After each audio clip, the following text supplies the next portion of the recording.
আসসালামু আলাইকুম। আজকে আমরা ইনশাল্লাহ দেখবো হচ্ছে কিউবিটাল ভালগাস আর কিউবিটাল ভ্যারাস নিয়ে। তো এই দুইটা কনসেপ্টই মূলত ক্যারিং অ্যাঙ্গেলের সাথে সম্পর্কিত। ক্যারিং অ্যাঙ্গেল, তো এই জিনিসটার ক্ষেত্রে আমরা আগে ক্যারিং অ্যাঙ্গেল জিনিসটা দেখব যে হোয়াট ইজ ক্যারিং অ্যাঙ্গেল।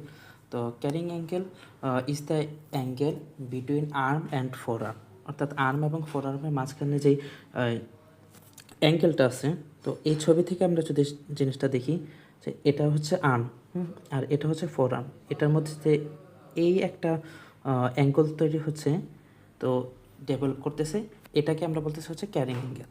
তো এটা হচ্ছে ক্যারিং অ্যাঙ্গেল। তো ক্যারিং অ্যাঙ্গেলের যে ক্লিনিক্যাল কোরিলেশন, এগুলো হচ্ছে কিউবিটাল ভালগাস আর কিউবিটাল ভ্যারাস। তো কিউবিটাল ভালগাসের ক্ষেত্রে জিনিসটা হচ্ছে ল্যাটারালি জিনিসটা ডেভেলপ করবে, অর্থাৎ সেই ক্ষেত্রে অ্যাঙ্গেলটা কি বেড়ে যাবে, অ্যাঙ্গেলটা বেড়ে যাবে। আচ্ছা, এখন নর্মালের ক্ষেত্রে আমরা ক্যারিং অ্যাঙ্গেল হিসাব করি। তো মেলদের ক্ষেত্রে 5 to 10, আর ফিমেলদের ক্ষেত্রে হচ্ছে 10 to 15 ডিগ্রি। তো নর্মালি যদি আমরা দুইটা একসাথে বলি তাহলে 5 to 15 ডিগ্রি, এটা হচ্ছে নর্মাল, ঠিক আছে। আর এই কিউবিটাল ভালগাসের ক্ষেত্রে আপ টু 15 ডিগ্রি হবে, ঠিক আছে। তো এটা কেন হচ্ছে, এটা মূলত হচ্ছে ল্যাটারাল কন্ডাইলার যে ফ্র্যাকচার, ল্যাটারাল কন্ডাইলার ফ্র্যাকচার। তো এই ফ্র্যাকচারের যে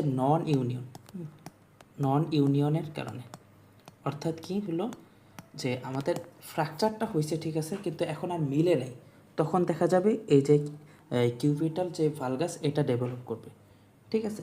তো এই ক্ষেত্রে একটা ক্লিনিক্যালি একটা জিনিসের হবে, ডেভেলপ হবে, সেটা হচ্ছে tardy ulnar nerve palsy. Tardy ulnar nerve palsy. তো এই জিনিসটার মধ্যে কি হবে যে আলনার নার্ভের উপর লং টাইম ধরে কি স্ট্রেচিং হতে পারে, ঠিক আছে। এইগুলো ছিল হচ্ছে কিউবিটাল ভালগাস নিয়ে। তো এখন আমরা দেখবো হচ্ছে কিউবিটাল ভ্যারাস। তো কিউবিটাল ভ্যারাস হচ্ছে কিউবিটাল ভালগাসের অপোজিট। তাহলে কি বুঝলাম যে নর্মালি কি 15 পর্যন্ত হওয়ার কথা, ভালগাসের ক্ষেত্রে আমরা দেখলাম হচ্ছে 15 থেকে বেশি। তাহলে আমরা বুঝতেই পারতেছি ভ্যারাস কি 15 থেকে কম হবে, 15 থেকে কম হবে, ঠিক আছে।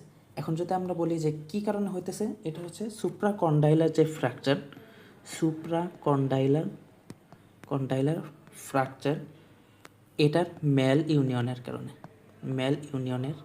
কারণে, অর্থাৎ এই হিউমেরাসের যে সুপ্রাকন্ডাইলার যে রিজটা আছে, তো ওই দিকে ফ্র্যাকচার হয়েছে এবং এটা কি ইউনিয়নও হয়েছে, অর্থাৎ মিলেও গেছে এই মানে বোনসটা, ঠিক আছে। কিন্তু জিনিসটা হচ্ছে ঠিক মতো বা ঠিকভাবে যেভাবে হওয়ার কথা ছিল ওইভাবে মিলে নেই, ঠিক আছে, মানে উল্টো পাল্টা করে মিলছে। তো এই ক্ষেত্রে হবে হচ্ছে কিউবিটাল ভ্যারাস। তো এই জায়গার একটা ক্লিনিক্যাল একটা অবস্থা তৈরি হতে পারে, সেটাকে আমরা বলতেছি হচ্ছে গান স্টক ডিফর্মিটি। গান স্টক ডিফর্মিটি। তো আমরা যদি পুরো ভিডিওটার একটা সামারি করি তাহলে কি আসলো যে কিউবিটাল ভালগাসের ক্ষেত্রে জিনিসটা হচ্ছে 15 ডিগ্রি থেকে বেশি আসবে, আর কিউবিটাল ভ্যারাসের ক্ষেত্রে সেটা হচ্ছে 15 ডিগ্রি থেকে কম আসবে।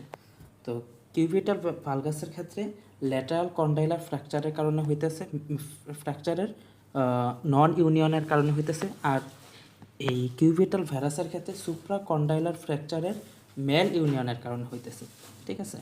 আর ভালগাসের ক্ষেত্রে যেই এই ক্লিনিক্যাল অবস্থাটা তৈরি হচ্ছে সেটার নাম হচ্ছে টার্ডি আলনার নার্ভ পালসি।